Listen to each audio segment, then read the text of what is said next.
I found a vintage PC on eBay for £45 or about $50. Does it work? And was this even a good deal? Time to find out.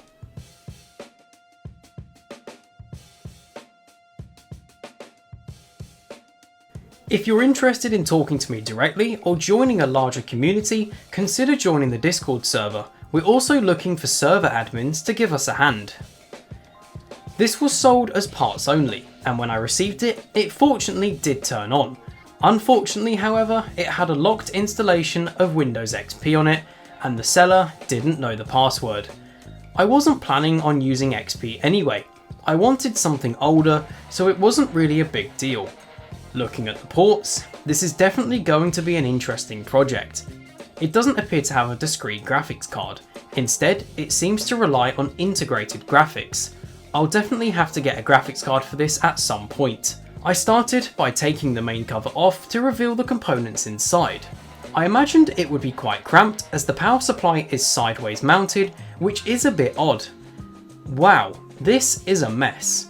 To be fair, it's pretty normal for a PC of this age, but having such a small case with this many IDE and data cables isn't helping much. At least I can finally see some of the hardware now, though I can't see the CPU situation yet because of this power supply.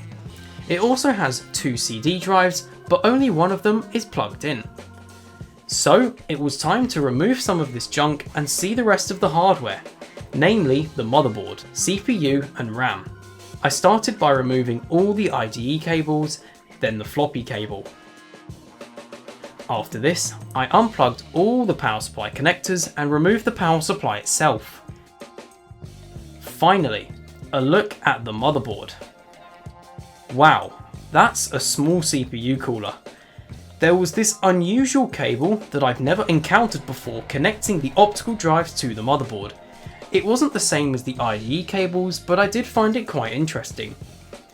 I'm curious to see what's under this CPU cooler. It can't be anything too high power as the heatsink is smaller than some VRM heatsinks on motherboards nowadays. The RAM sticks here are actually both different. One is a 256MB stick, while the other is 128MB, totaling 384MB in this system. That will be absolutely fine for the operating system I'll be installing. Time to remove the optical and hard disk drives. These were screwed in from both sides as they would be on PCs today, but the chassis around them was extremely tight, so it took a lot of force to actually pull them out.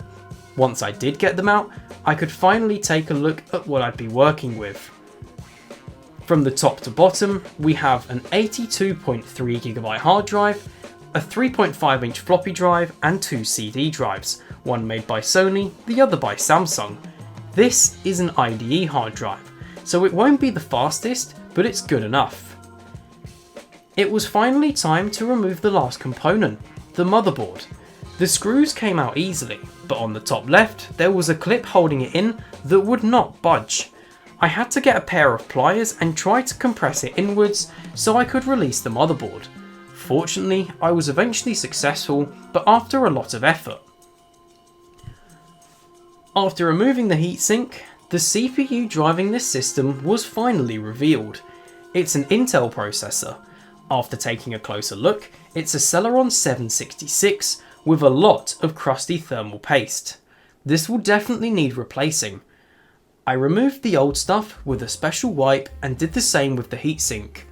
I then applied new Arctic thermal paste and put the heatsink back on. The thermals should be much better than they were. I then took a few minutes to wipe down the case thoroughly and make sure it was clean before putting the components back inside. I used antibacterial spray to spray every surface inside this case and used pretty standard antibacterial wipes just to make sure I got all the gunk out. This process did take quite a while, but eventually I had a much cleaner case. The difficult area was cleaning around the hard drive and optical drive cages. This was very difficult as there were screw gaps everywhere, meaning I had to be much slower to make sure I got in all the gaps. Then the time came to reassemble the PC. I wanted to make this a little bit cleaner than how it was before, so I decided to leave out some of the extra cards that I didn't need. I also cleared up the cabling a little bit better, so it was a lot neater in general. I left the clip out of the motherboard this time so that I didn't have any difficulties if I took it out again in the future. The motherboard went back in perfectly fine using the screw holes provided. I inserted the USB card as well as the sound card, although I'm not sure if either actually work. Reassembly didn't actually take too long, and when I had finished I had a perfectly functioning vintage PC, ready for an OS to be installed. This looks much better than it did before, as I've tidied it up a little bit. I think it's time to go over everything in this PC. It has a 766MHz Intel Celeron processor, 384MB of RAM, an 80GB hard drive, and unknown integrated graphics, which I'm not actually sure about. Ignore the flash of Windows 98 there. This was a failed installation that didn't go too well and was actually the original plan for this video.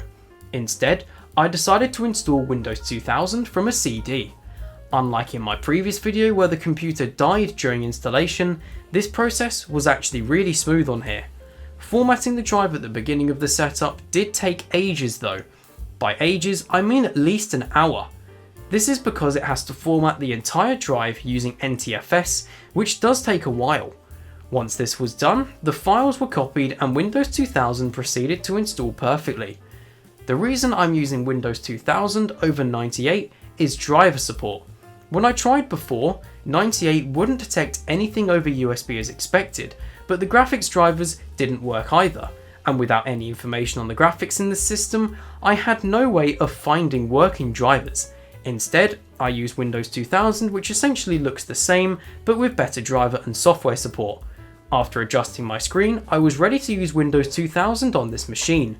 Hopping into Device Manager, I wanted to get a look at some of the hardware that I didn't know about, namely the graphics. For the rest of the hardware, Device Manager wasn't much help at all, but the graphics part did at least give me a name. It looks like some kind of generic graphics controller hub, but if I can get this driver working on 98, I might be able to make this much more interesting. Now, how about some gaming? Let's try Halo first. No, I'm joking. This wouldn't stand a chance. I'll need a graphics card. So let's try Lego Loco instead. This is a game that me and my brother wouldn't stop playing as kids. It installed absolutely fine, which is a testament to the high quality CD that it came on. This was a very fun experience. This is very, very basic and is hardly a test of the hardware at all. But at least we can see that these graphics can at least handle something, right? I'll definitely be doing another video on this in the future. I want to find a PCI graphics card for this so that we can actually play some newer games. For now, it's a great vintage PC that looks clean and actually quite cool. It hasn't aged as well as something like the iMac G3, but I'm all for the beige look. It's definitely worth checking on eBay from time to time, as you'll most likely come across something like this yourself.